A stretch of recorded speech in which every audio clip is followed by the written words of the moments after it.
Hello, and welcome to this week's WVD Community podcast. My name is Neil McLaughlin, and with us we have Stefan Digamonte and we have Patrick Kohler. So, Stefan, hello. Hello. Patrick, would you like to introduce yourself to us? Of course, thanks, Neil. Hi, everyone. My name is Patrick Kohler. Thanks already for the good introduction, Neil. Stefan, very happy to be here, and the first time to speak to all of you as well. Very happy about this. I'm 29 years old, doing a lot of stuff, as you might saw the past weeks in the community itself, also with my own blog, let's say. Yeah, very happy to talk about this today with you. Good. Cool. It's nice to have you, Patrick. Thank you. So, do you want to tell us a bit more about yourself and your community involvement and stuff? Oh yeah, of course. Everything started actually, last year, beginning from September. We had an internal discussion in the company about WVD's release, etc., and it was quite interesting to us. And the question came up: who should work on that point, or who's interested to get started with it? Actually, for me, I was more an Office 365, Microsoft 365 guy, coming from the Exchange world, actually. And for me, it was a new chance to get started with end-user computing, because in the past, I've worked for a big cloud vendor in Luxembourg as well. And end-user computing was a big part of that. And it was always interesting to me, because I've learned from, to see Windows 10 and end-user computing from another angle. And for that reason, I said, okay, let's take this knowledge I was able to take the knowledge of Microsoft 365, what I was already able to show in front of the clients, let's say, and make the best out of it.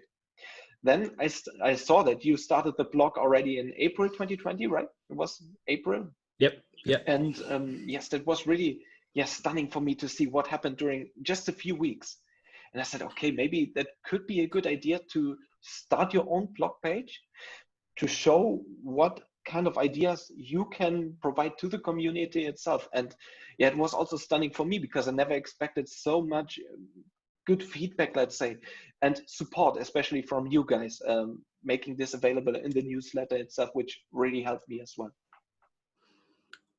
Awesome. It's been good to, I've seen that with quite a few different people. They've set up blogs and stuff on the back of the WVD community site, because they've seen sort of what effect it can have. So it's really good to see so many people getting involved with the community, which probably kind of leads us on to the next kind of announcement which we have. Patrick, would you like to tell us about the recent stuff that you've been working on?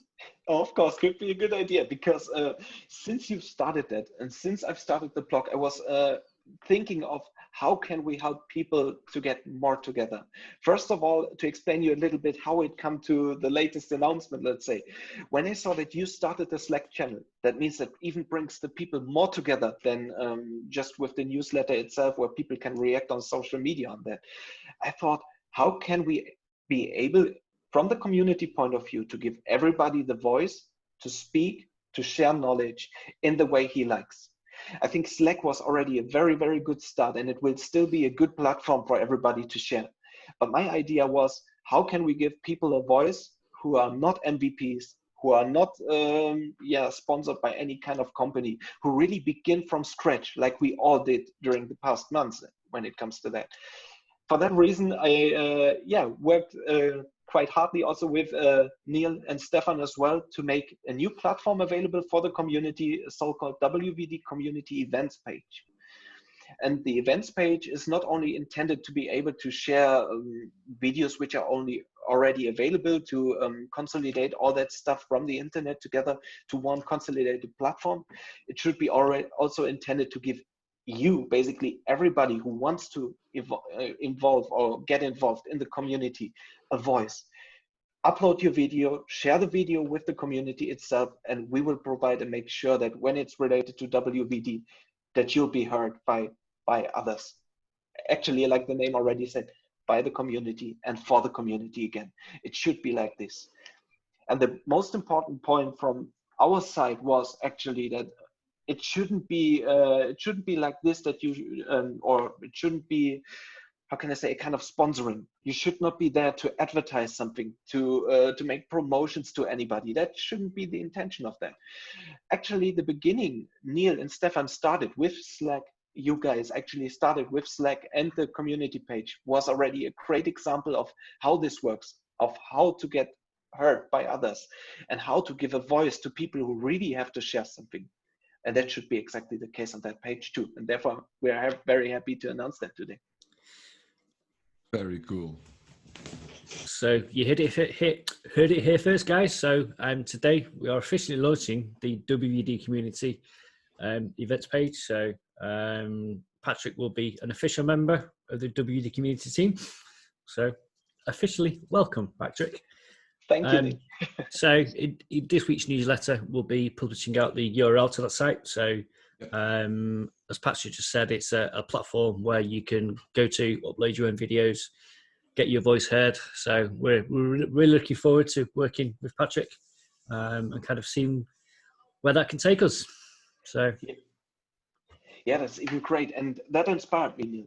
That was exactly the point which inspired me from the very beginning, because when I can just take myself my personal point of view, because I think that nobody really heard of me before when I come to such a global community, because I was just evolving and just speaking in front of people in Luxembourg itself, which is actually a very small country. And this gave me the opportunity to really show and that something has a value. And yeah, to take the knowledge you are consolidating on a weekly basis, to take it and to improve. And I saw the people from the reactions from the community that they are able to improve their knowledge as well.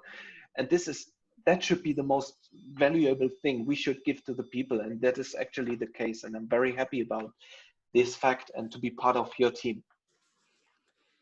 Good. Well, you certainly fit into our sort of core values. I think, Stefan, you mentioned something similar as well when you first kind of joined up, didn't you? That you were doing little kind of stuff in your own little community, but then you started to sort of scale out as part of WVD Community, right?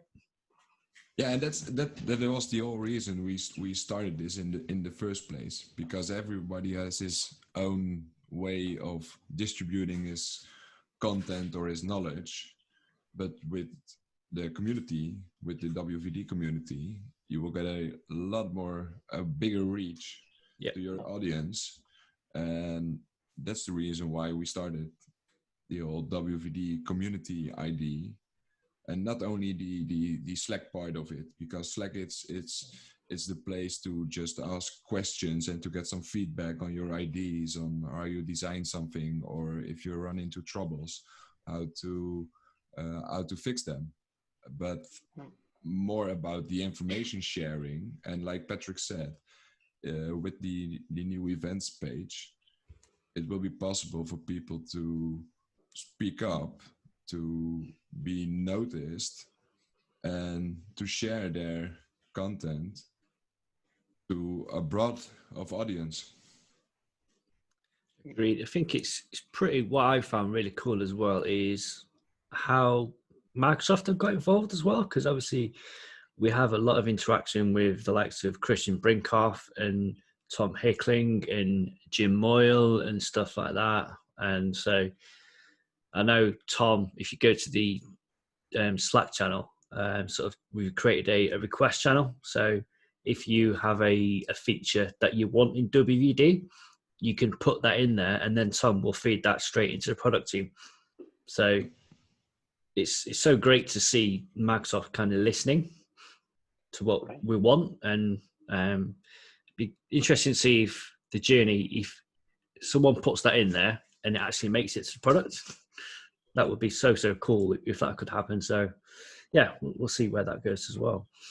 Yeah, exactly. Like you mentioned before. And I think also with the ability to share and to request something via your Slack channel as well, when we look a little bit ahead, when we see the events page and somebody shares this video or a solution, basically, hopefully Microsoft will see that and see also approaches how to solve something earlier than they are able to build something into WVD as well. Exactly. Yeah, I think they've been releasing those Azure weekly videos, haven't they, on WVD, which is cool. So if you haven't seen that, check that out. If you go to YouTube and search for Azure Weekly, they do like lots of how-to videos as well. So, but yeah, it'd be interesting to see where it takes us. It's really cool. Yeah, that's right. And maybe one thing about the events page as well, for all those people who are listening currently and they want to participate as well, you have already from today the possibility to register or to participate while going to the how it works page on the web page itself, and you have the possibility to request the video upload already. That means we have created a form for you where you can just type in your name, your email address, that we are able to contact you in case of questions. Post your video URL for us, your speaker bio a little bit, and we will try to promote it as well from our side a little bit, to share the people who are you actually and what you have to say, and to know as well from our side how we can help you in promoting your stuff for the community. Yeah, that's good. And we are actually going to be rebranding as well. So we really like the style that you've done with that page. So we're going to be reproducing that style into our page as well. So obviously the two pages are going to be kind of joined together. So we'll link them together. So they are officially part of both of them are kind of a part of the WVD community. So yeah, it's so awesome to see. Yeah, it's good. So when I think of the name Patrick Kohler, I always think about autoscaling, because obviously you've done quite a lot of stuff with the autoscaling stuff. Do you want to tell us a bit about that, bit of the history, why you started it? Yeah, I can do that. It actually started last year already, this idea, when we had a client or a client who didn't know what he should do. He had two choices. One time create 70 virtual machines on Azure, every virtual machine for each user, or to test WVD in this case. But he said directly from the beginning, isn't there a possibility to scale out the machines if they are needed actually, as we have 70 machines per user that need to be assigned? Isn't there a way to create them on the need? And I searched a lot of technology blogs as well for a solution for that, to do that. And the first thing I saw was actually the virtual machine scale sets available on Azure. The problem at that time was that I wasn't really major when it comes to the DSC stuff. That means desired state configuration, to prepare a virtual machine, and to just do the last configuration steps actually at the very end. But once WVD was a topic for that client, I tried what I can do, or what we were able to do with auto scaling and capabilities from the virtual machine scale sets. So that was actually my first idea, my first contact with a kind of automation, let's say, by just rolling out the virtual machines over a virtual machine scale set directly. The problem it had from the very beginning was actually that that the scaling occurred only on a special metric, like the average CPU utilization over a certain time. And it wasn't really what the customer expected actually. And also it wasn't really a good solution from my point of view. For that reason, I started to dig a little bit deeper what is possible. And I saw also on the videos like from the Azure Academy that there are already possibilities to do auto scaling while the host pool has been pre-provisioned actually. And I tried how can you do this a little bit better? Because not everybody is specialized in Azure or PowerShell like we are probably, or not everybody gets in touch with it every day. So how can we make it available from the user experience point of view, more user friendly for everybody? And that was the reason why I tried a little bit with those logic apps, which are provisioned in this solution as well. How can we improve that? And now, due to the fact that the spring release has been introduced at the 13th of April this year, that brought me to the idea, okay, take this topic, explain to people what you already did with the virtual machine scale sets, and extend it with the DSC knowledge you got over the time once you've started with it last year. And this is what I did from the very first autoscaling article I've wrote, where I just describe what you can do with virtual machine scale sets while mentioning that it will not be the final solution for every kind of customer. While comparing or taking the customer story I had last year, which brought me, which made this idea coming, was actually to see that the customer required a virtual machine, so actually a personal machine per user. But while taking this, and we have a session host, which is actually pooled, it probably makes more sense to use it in this case, because we can see once 4 or 5 users are logged in and starting to use Microsoft Teams, for example, we see that a certain CPU utilization can be reached, and that makes sense to scale out via this solution, just for an example. And that brought me a little bit late, just a few weeks later, to the idea, okay, no, take the solution that was already available from Microsoft and make it more user-friendly. And that brought me to the latest article or the latest version, where I tried to do my first own PowerShell script by deploying a full automation and combining time-based automation and metric-based automation together, and let you, independent if you have PowerShell knowledge or if you don't have any kind of knowledge on PowerShell before, let you deploy this solution in less than 15 minutes. That was the intention of it. And it was just the start of everything. It was just to help you guys to get started and benefit from this today. Because it's not like this that we develop some kind of tools, or we just try to put some code together to show, oh, we are the great PowerShell guys. No, that shouldn't be the intention. It should help people, actually. It should help to get started with that and to save costs. And it can help you as well, everybody out there who's deploying WVD, to present something good for your environment to save money. But then I saw that other vendors, I can take Nerdio, the Nerdio WVD manager as well, who provides same kind of auto-scaling features already by default. And that's actually nice. It's a nice user experience as well. But the intention why I dig deeper into this is also because there are clients on the market, especially when I talk about the Luxembourgish market, who are not allowed to take third-party softwares, because it's not part of the regularity stuff from that country. And that is the reason why I digged a little bit deeper to develop this solution. Cool. So with the autoscaling part, Patrick, can you give us a little walkthrough on how to set it up and what metrics are we talking about?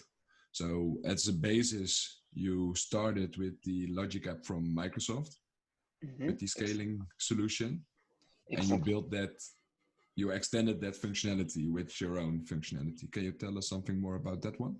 Exactly. Let's start actually with the prerequisites, because that's the point where everything starts. If we have a look at the former tutorial by Microsoft about setting it up, we can see that we first need to set up an automation account on Azure itself.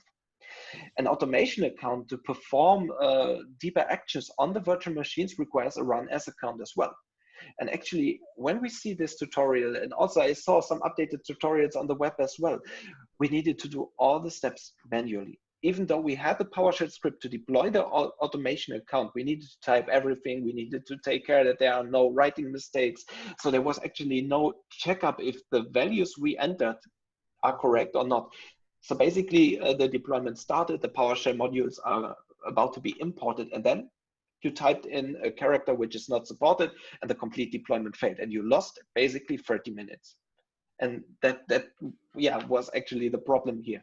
So the first step of this tool was basically to combine all of those attributes together, to have a checkup if those values are correct, if you can use them as a validation, and to ask all the questions upfront to be able to deploy the automation account first of all, and the run as account together, instead of going to the web portal afterwards. And that was actually the first point of that script, what I wanted to consolidate in this case. So everything will be done automatically for you by this tool actually. The second point is, because you saw probably on that post that you will get a second part to how to configure the Logic app. So new values will be asked on that point. So first of all, you define basically the recurrence level. So because you also have to pay for recurrent jobs that will be done, that will be run. So that's also quite important to mention here, that if you set an interval to 15 minutes, like you saw probably on my example in the demonstration, it will probably cost a lot when you do this on a recurrent basis and during the peak hours where all of your users are actually logged on. The jobs are most likely unnecessary because you have all your workloads actually provided.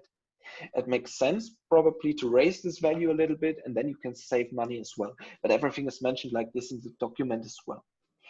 Once this is defined, basically you define exactly how many concurrent sessions you want to have, or how many user workloads you want to have concurrently on the session host itself, to have a kind of metric when you want to roll out or start the new session host, and when to revert that state and to shut down the session host as well. So that were actually the metrics that are currently working. You define basically off-peak hours, so the start time, end time, and you can even define a minimum number of session hosts to be always up and run for 24/7 workloads actually. And I'm going to extend this because I saw or I received the feedback actually from a good friend of mine saying, yeah, Patrick, that's very nice that you can scale in the machine. So actually you stop and deallocate them. But what happens if we have a workload still running and basically we have just a few Microsoft Office users during the off-peak hours who just need to finalize their Excel sheets, for example? How can we make it possible to resize the virtual machine to benefit from a lower price while having the Office users still up and running? Because let's take an example. If you have users working during the business hours who need to have applications which consume a lot of resources on the local machine, you need to have a higher size on the virtual machine as well. That's clear, to have those concurrent users served. And my goal for the next version, and I'm currently actively testing this, is to resize the virtual machine on the downscaling, let's say, and provide a dedicated session host for those users. That means that the session host, the last session host actually where users are currently still logged on, will be active until the last user was logged off. But you have the possibility to set up a dedicated host for Office users only. So there will be a resizing of the virtual machine itself to provide access to the new users while putting the other session host on train mode. This is actually to give you an insight what will be the future of this tool, provided by my scripts, which will be extending the currently available scripts. But you still have to make sure that user must be logged off and logged on again to log into the new session host, right? That's right. That's right. Currently, to give you an example, because it's actually a good customer story which describes that case the best. Because we have users who are using basically cut software actually during the office hours. And let's say when the office hours has been reached at 6 o'clock in the evening, for example, a user has not logged off yet, he will get a message in his session saying that he has still 10 minutes time to log off because off-peak hours are reached. While doing this, the script will provision a second session host with a lower size in this case, which is probably dedicated or only holds the Office applications, for example, or it can also hold the CAD applications, but just provision a session host with a lower size and start it up. And once the other user is logged off, the new session host that will be started will be the only representative session host. That was the idea, but I will share more knowledge on that on my idea in Visio graphics as well in the next weeks, when it will be finished. Cool.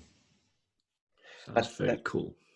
But the idea should be to make the best user experience available for users who are not so familiar with all of that automation stuff.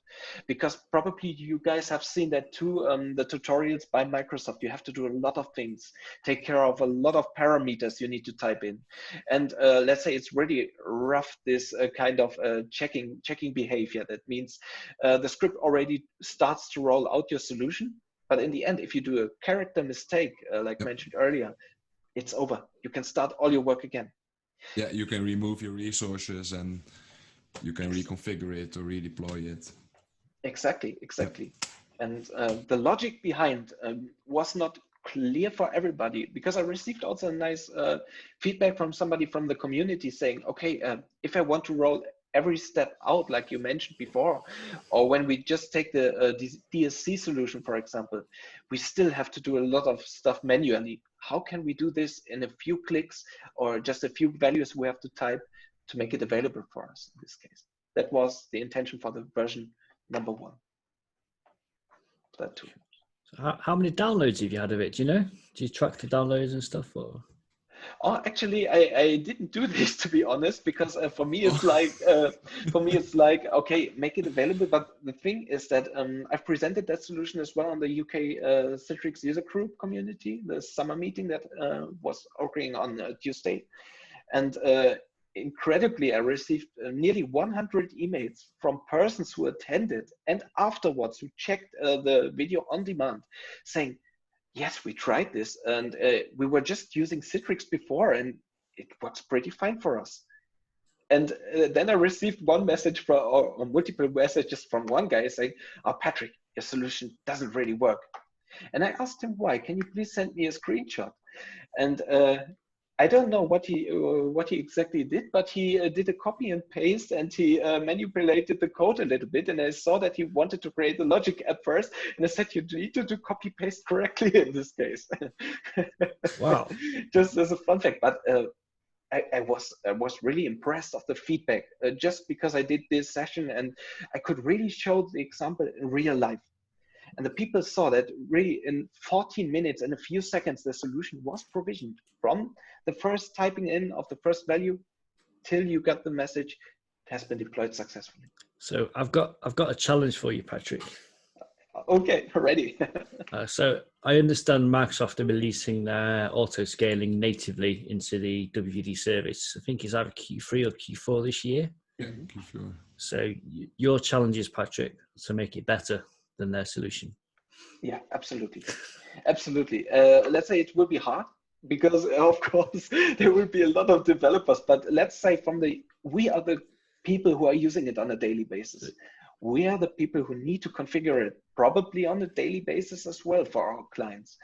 And that should give us the voice as well to say, okay, or the possibility to say, let's take all that feedback, let's take the knowledge we all have together and develop something everybody can use, and everybody can use even right now. Because for a few clients, or what I hear from the feedback of the guys using this, they always say the same. It's too late for the clients to wait to Q4 to get started with it when it's possible already right now.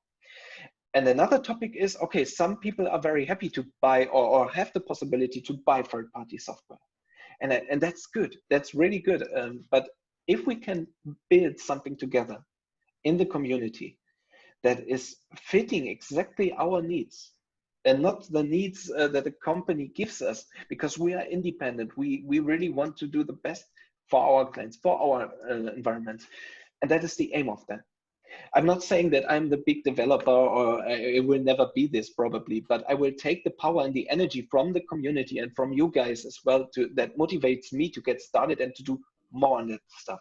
That improves my knowledge, and I will directly give that back to you as well to benefit from this. Awesome. So that's available to download from your website. Is that wvdlogics.net? Is that the one? Yeah, exactly. Good. That's the top page. Yep. So if you want to download that, head over to wvdlogics.net, and Patrick's got it on there. So yeah, that's great. So, I mean, this must take up an immense amount of your time, your personal time. So because obviously you do this as a side project, don't you? Yeah, it was actually everything started as a side project, and when you hear me talking, you see quite fast that I'm really digging deeper into it, because I'm really motivated to talk about this. During my normal business, I'm technical leader for a company in Luxembourg, and yeah, I don't get so much contact with all of that technology stuff yet. That means when we have WVD projects, of course, it will be my job probably, but I like to do more and more.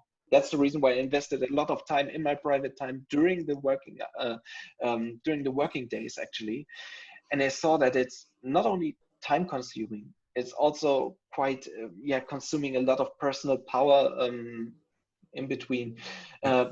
but to see or to describe a little bit also my inner feeling is I do it quite with a good feeling, because I know that people are happy about this, that people talk about this, criticize it, yeah, laughing about it, and even just say, okay, well done. That's something that motivates from every angle, to, yeah, keep the wheel rolling in this case. But you are right, it's time. And what I see right now as well, also a little bit cost consuming, because you need to, or you want to test. So you need to have the subscription. You need to test multiple scenarios to provide something valuable to the people. And yeah, that's sometimes not always fitting with the work-life balance, like you would say it in a classical marketing, from a marketing HR point of view, let's say. We'll set up a GoFundMe campaign for you. Yes. Make the work-life balance great again. Yes. Yeah, it's I don't know about you guys, but ever since the kind of whole COVID-19 thing, the whole work-life balance kind of disappeared. Yeah. Yeah, absolutely. You used to obviously have your office job, you go home, I don't know, 8 till 6 or 9 till 5 or whatever you worked in. You kind of switched off when you got home for a bit, and then maybe did a little bit more community stuff in the evenings. Personally, I'm seeing that line between work, personal, community kind of all kind of blend into one. So it's how are you guys dealing with that? So I think when the whole COVID-19 situation started, like everybody did already worked from home sometimes. Yeah. But now we were forced to work from home like 5 days a week. And like myself, I got an office. I'm at the attic. I have an office. I have a home office. But I saw some people just using the kitchen counter there in the dining room with kids, with their wife or husband. And when doing your work like that, it's not easy anymore to concentrate, for example, or for so when I started to work from home, like 40 days an hour, 5 days a week, what I noticed was, well, at the first 2 weeks, it was, I thought, really easy because I could wake up later than normal. I didn't need to spend like 1.5 hours in car commuting to work. Yeah, right. But that line between your work and your private time or getting home from work was completely gone. So, for example, my day ended in like 6 o'clock. I walked down, I was standing in the living room, and that's it. I was home. Yeah. But I didn't have any time to reset or get the feeling I was done working. So for me personally, it was the first few weeks were very hard to get that planning and know how to deal with it from a work from home perspective. And but I involved that one, so I made a planning. I because I didn't have to drive to work anymore, I got a lot of spare time. It's just giving me like 2-3 hours a day with some free time to spend on community work, learning new stuff, meeting new people. But yeah, at the end, you should you should be comfortable enough to make yourself a agreement with your working hours. And the important thing of that is plan in your free time.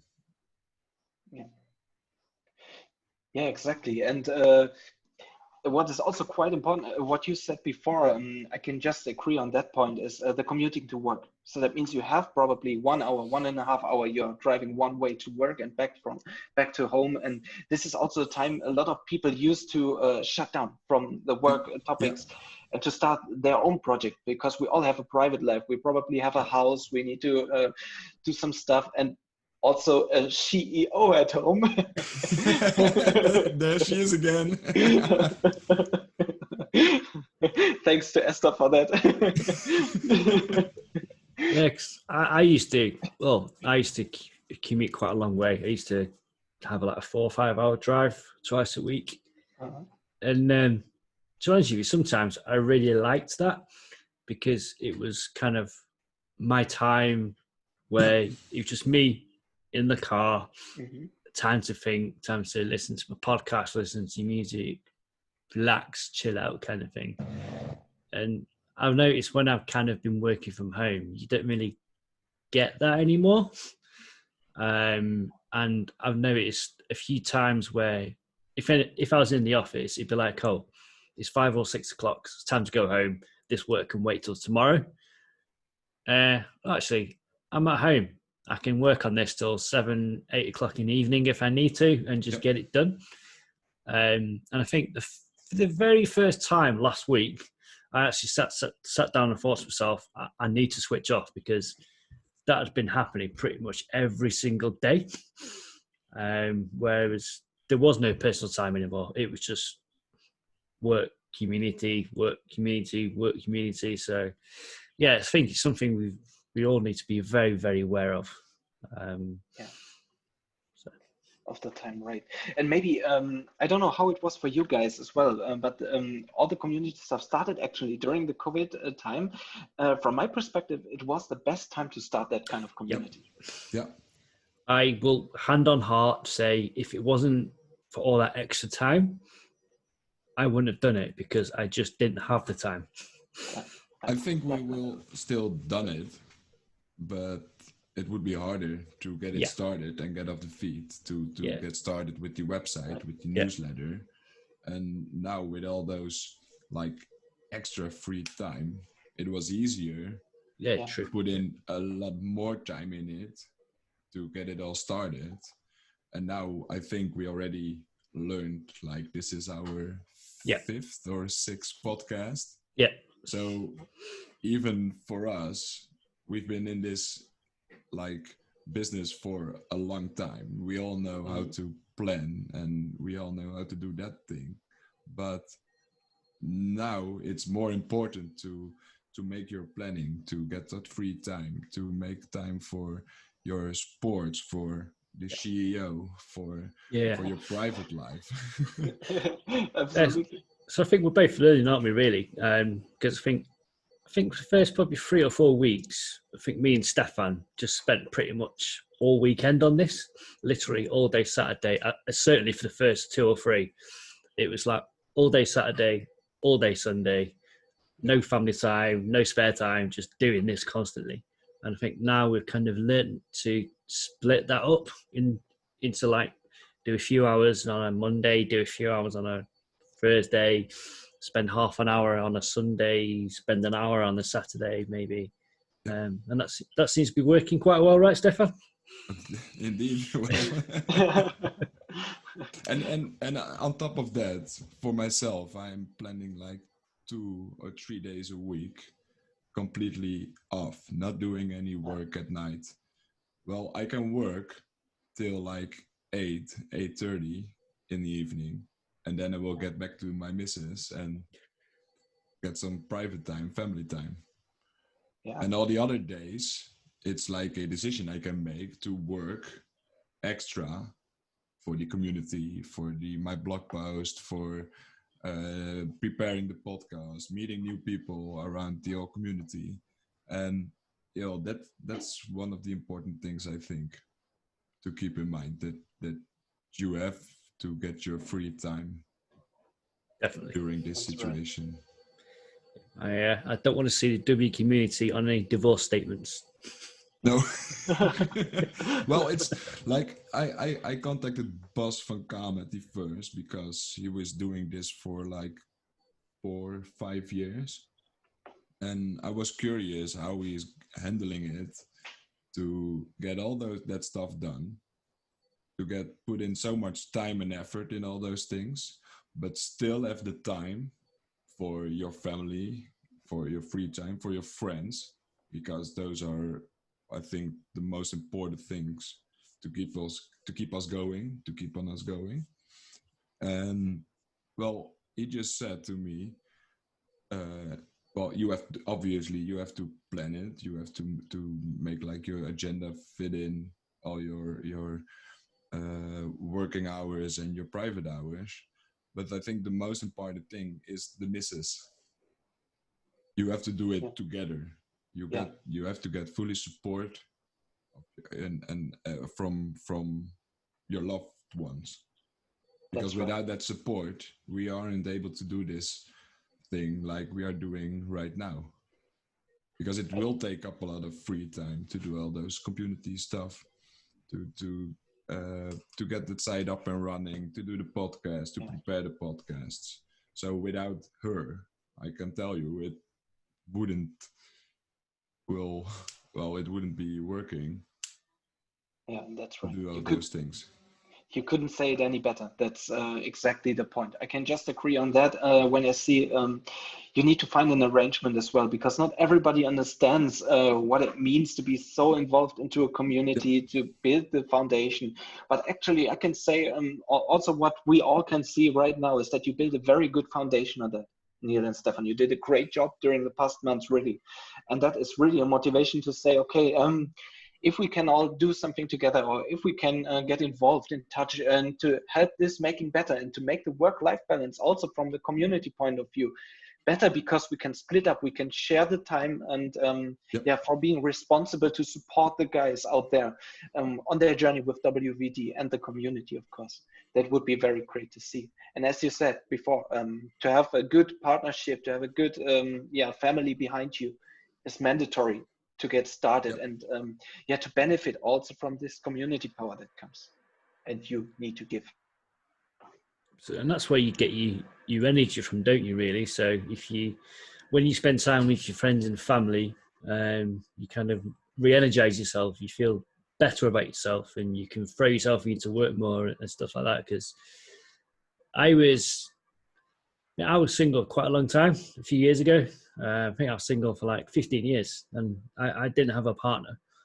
And I know this sounds crazy, but only the really good things started happening to me once I got a partner, because it gives you the energy back into life and stuff, right? So it wants you to improve yourself, help others more, do more stuff, all that kind of thing. So yeah, definitely helps. Yeah, you can really say it's an inspirational source in this case, for getting the power, getting the good things that are coming together. Absolutely, 100%. Yeah, I can really just agree on that point. Especially, maybe it's also a good time for me to make a shout out to my girlfriend in this case, who really supported me on the WVD community events page. She's usability designer, and she just came to me after her work, because she's actually, we are working in separated rooms, but she came to me saying, "Oh, what is that? That seems to be good. Is that your community part?" I said, no. The guys didn't even see it yet. It's just a draft. Oh, but what happens if you do it like this and like that? Maybe they will like it even more. And I really like to thank her very much as well, because she gave me, beside the technical background, beside the foundation and the idea we had initially, she gave some advices as well when it comes to color picking and so on, because we know we are techies. We have nothing to do with colors. With graphical designs. Exactly. Now that explains why it looks so good. Yeah. Exactly. Because me and Stefan, because obviously when you showed it us yesterday, and me with Stefan like, wow, this is amazing. It looks great. We want our website to look like this. Yeah, that's really, I have to say that sometimes you need also your partners, your loved ones to give some inspiring mentions on the advice. Good. Yep. So thank you for Patrick's missus. Yeah, thank you. She will hear the podcast later. Good. So, Awesome. Well, what time are we on? Yep. So is there anything else anyone wants to talk about? No. Maybe just one thing left from my side as well, because yeah, besides, I really want to thank you guys for everything you have done before. I said it so many times, but it's really honest in this case, what I wanted to tell you. And this was really the inspiration for me, and why I'm so happy to be part of that team right now to help you guys out with that. And really, everybody who wants to evolve his knowledge or want to involve in this community right now, not only on the Slack channel, also on the new events page, do it, reach out to us, and we are trying to help you as well to get heard by the community.